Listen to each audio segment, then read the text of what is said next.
Folks, thank you very much for coming here today.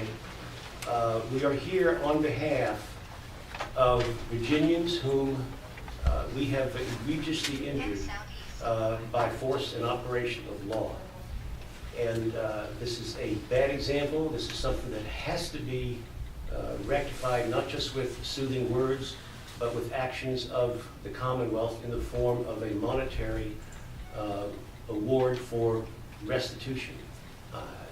You will never be able to undo the evil and the grievous injuries that were done in the name of a now discredited science.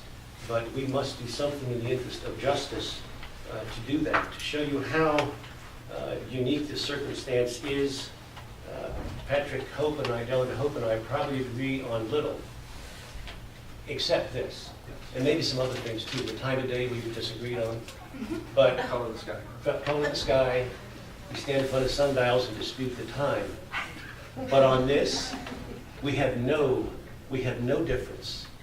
We have no argument with each other. We have an argument with doing nothing, with allowing the injustice to continue unrequited. And again, to show you how odd this is, there are 5 newspapers in Virginia and Washington, D.C. who have endorsed this bill. This is the Washington Post editorial. There's 5 editorial statements. This paper, by the grace of God, has never endorsed it. But they've endorsed this bill. And it's his charm did it, okay. But they've endorsed the bill of restitution for the victims. We have here today a victim of the sterilization that took place, and which unfortunately gave an example and justification to the Nazi regime. If you've ever seen the movies, Witness for the Prosecution or Judgment at Nuremberg, you know that this has been dramatized. I saw these when I was younger, and I thought to myself, I was horrified. And when I went to the official record books, this wasn't simply Hollywood hype. This was all too real. Now I'm confronted with the reality of an individual that we injured. I cannot look him in the face and say, we're sorry, go away, and all things are well. They're not all well. And that's why we are here today. And we've got a number of people, different groups, ARC of Virginia, Catholic Conference, Family Foundation. And let me now stop and let Delegate Hogan speak. Good morning. Thank you, Delegate Marshall. I'm delighted to stand shoulder to shoulder with Delegate Marshall today. He's right. We don't agree on a lot, but we certainly see eye to eye on this, and I'm delighted to join you. And it just shows that if you work hard enough, you can find issues that you can come together on. Today, we're calling on Governor Terry McAuliffe and the Virginia General Assembly to take decisive action for the decades of policy that sterilized thousands of Virginians. This year marks the 86th anniversary of the United States Supreme Court Buck v. Well decision, which upheld a 1924 eugenics sterilization law, a model law used by many other states to sterilize their own people. Under this law, Virginia forcibly sterilized more than 7,000 of its citizens that they considered to be undesirables in the name of building a better society. It's one thing to decide not to have children. I have 3. It's quite another to be forced to undergo a government-sanctioned medical procedure because you were deemed not good enough or worthy to have a family. It's time to write the final chapter in the shameful and repugnant part of Virginia's history. 12 years ago, Governor Mark Warner issued a formal apology for the state's decision to sterilize these thousands of Virginians. That was appropriate then. What we're asking for today goes well beyond those simple words of regret. We need to set an example and take full responsibility for our actions so that the healing process can finally begin. North Carolina has done more than to apologize for its actions. Last year, the state legislature voted to appropriate $10 million as reparations for sterilization victims. It's time for Virginia to follow the footsteps of our neighbors to the south. We cannot afford to wait any longer. People like Lewis Reynolds can't afford to wait any longer. Let's get this done in this session. Thank you. Thank you. I'm Victoria Cobb with the Family Foundation of Virginia, and we as an organization are honored to be here today to support the Justice for Victims of Sterilization Act. I can think of no greater injustice than a government physically altering a human being without their consent to deny them the right to give life and to have a family simply because the government deems them unfit. The legacy of eugenics and forced sterilization in Virginia and the precedent it set for atrocities around the globe can never be fully repaired. Although Virginia has apologized for eugenics, that's little comfort to the few surviving victims who have had their ability to have children taken away from them by an atrocious government act. The idea that government can deem some worthy of life and others not should be revolting to every American. It's time for Virginia to right its wrong before the nation and the world. It's time for our government to accept responsibility for its actions. Our hope is that the General Assembly will recognize that while this small amount of money cannot begin to undo the wrong, it is one way to hold a government accountable for its actions. And hopefully, it will stand as a reminder to prevent anything from future happening in similarity.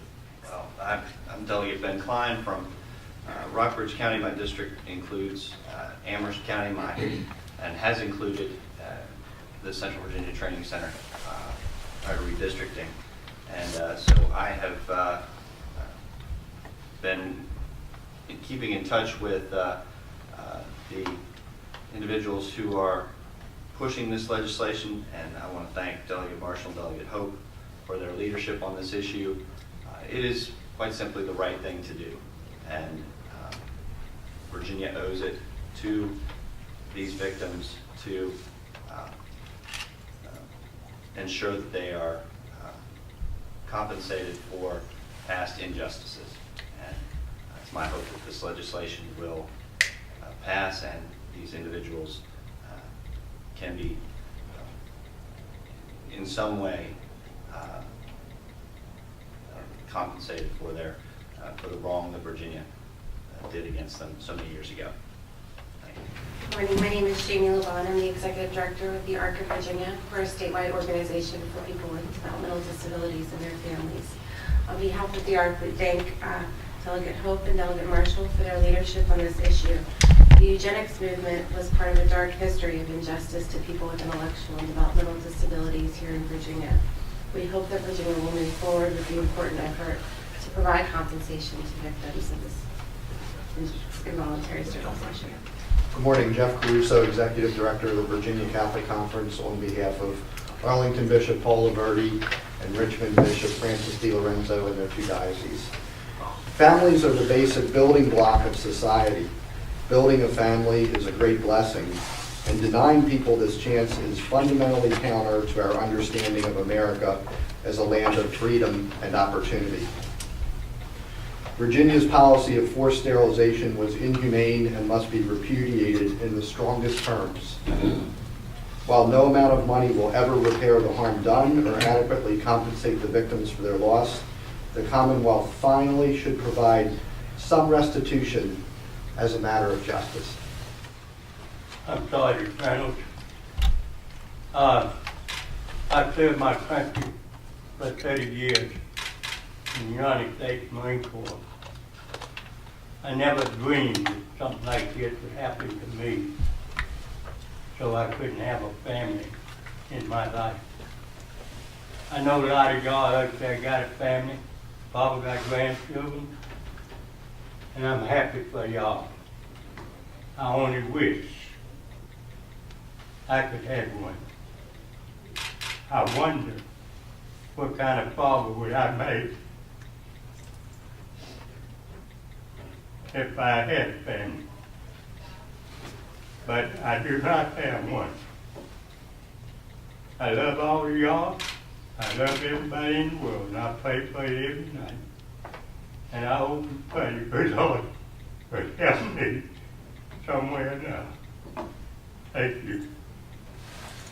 Thank you, Delegates Marshall and Hope. Thank you for that, Delegate Van Klein. Thank you as well for your statements. My name is Mark Bold. I'm CEO and President of the Christian Law Institute. We are a nonprofit educational research and policy institute, a think tank that is dedicated to advancing biblical principles through ideas and action. In order to understand why we advocate for this legislation, that we provide restitution to sterilization victims, it is important to understand its history. This year marks the 90th anniversary when Virginia legislators developed their model eugenics law, the Virginia Eugenical Sterilization Act, a law that would have profound, far-reaching, and horrifying consequences. fact, even today, January 23rd also marks another 90th anniversary.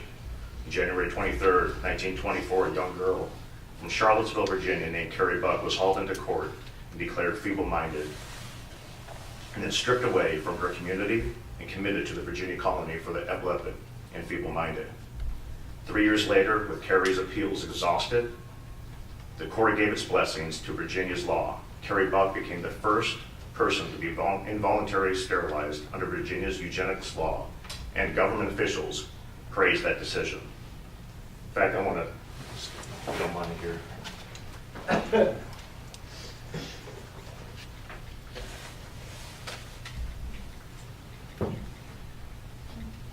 This is a sample of the newswire published throughout the United States 2 days after the court's decision. The news article states, "An improved race of Americans is on its way as a result of the Supreme Court's decision, upholding the Virginia sterilization law."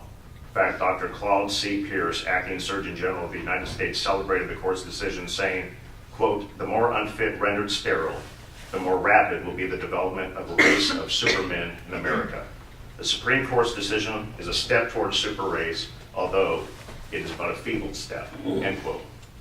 It was Virginia's law that was held constitutional by the Supreme Court, becoming the model law in America and throughout, including Hitler's Nazi Germany. Now it is the duty of Virginia to take responsibility for its actions and provide redress to individuals forcibly sterilized under its godless and cruel eugenical sterilization law.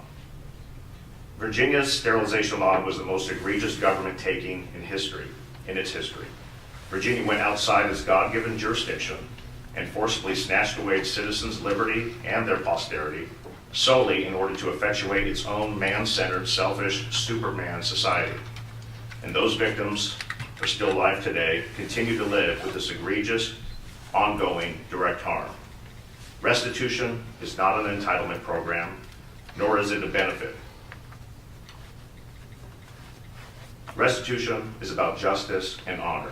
It is paying a debt to the individuals the Commonwealth intentionally and directly harmed. Restitution is also about government accountability. If Virginia continues to fail to provide redress to victims under this act, then what does government accountability look like?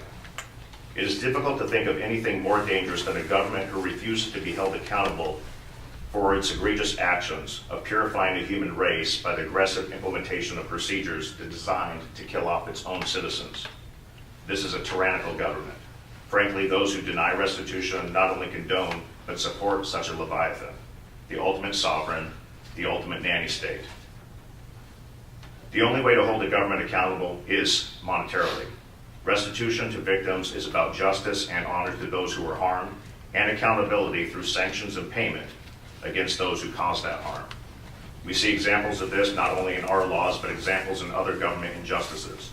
Injustices that, by the way, were also deemed legal by the courts and bureaucrats. Consider the Holocaust restitution. Germans today have paid nearly $90 billion in restitution as a result of the sins of their Nazi grandfathers. A racial hygiene program that had the same underlying ideology and end goal as Virginia, to rid society of costly and burdensome defectives. Paying monetarily for their actions not only helps provide justice to victims, but is also a deterrent to similar legislation and practices in the future. Consider Alberta, Canada, which has paid out a total of $142 million for sterilizing about 2,800 people under its eugenics program. Yet last year, Virginia's legislators resisted setting aside one dime in surplus budget to redress sterilization victims here. In the United States, President Ronald Reagan signed the Civil Liberties Act in 1988, a restitution law that provided financial compensation to Japanese Americans who were interned against their will during World War II. Other examples are the Tuskegee syphilis experiment survivors also received compensation. In Virginia, individuals wrongly convicted of a crime have been compensated. But individuals wrongly convicted, interned against their will in colonies and training centers, and then forcibly sterilized under the pseudoscience of eugenics have been denied justice. There's no explanation but one: economics. Virginia's eugenics law, enacted to save the Commonwealth millions of dollars, Make no mistake, the eugenics program was about economics. Virginia sought to eliminate classes of individuals in order to reduce the burden to society, the reduction of welfare rolls, and costs to taxpayers for taking care of these defective citizens. Yet exactly 90 years after the Virginia Eugenical Sterilization Act was enacted, it is the same cry by some of the legislators here in the General Assembly for the justification of rejecting such compensation. Individuals were sterilized because they were too costly, and now they are too burdensome to compensate, and too costly to compensate. Ironically, those who oppose restitution have tended to support pro-life, yet it is difficult to think of a more pro-life issue than a fundamental right to give life. This is a pro-life, pro-family, limited government issue that is at the feet of these Virginia legislators. No matter what your political stripe, this issue should pierce the conscience of every individual. We must pay restitution and ensure nothing like this ever happens again. Last year, Virginia shirked its responsibility to provide redress, and North Carolina acknowledged its duty and appropriated $10 million in restitution for sterilizing its victims. Virginia must follow their lead. This year, eugenics compensation must be the high priority of the legislature. Thank you. I would just briefly close. We passed within the past few years, or rather I say the people of Virginia passed, a constitutional amendment asserting that when property is taken, it must be justly compensated. How much more valuable is a human being? How much more valuable is the right to have children than property? The people of Virginia have spoken. It's time for the legislators of Virginia to act. Now we will take questions. Yes, sir. Mr. Marshall, obviously you and Mr. Hope are here in a bipartisan effort. Last year, it seemed like there was much more support for this on the Democratic side, and the Republicans were the ones balking at this the most. What are you saying to the members of your party? I'm pointing to 5 editorials across the state from varied backgrounds of newspapers that are liberal, moderate, conservative, all of which are identifying we must do something. It is an injustice upon an injustice to turn your back on the people that you have injured. For what grounds, I cannot possibly fathom. I don't know that the real reasons have been put forth. We were given certain reasons. Whatever the reasons are, they have to yield to the cry, to the demand, to the necessity for restitution of people that we injured by force of law. You cannot watch those films.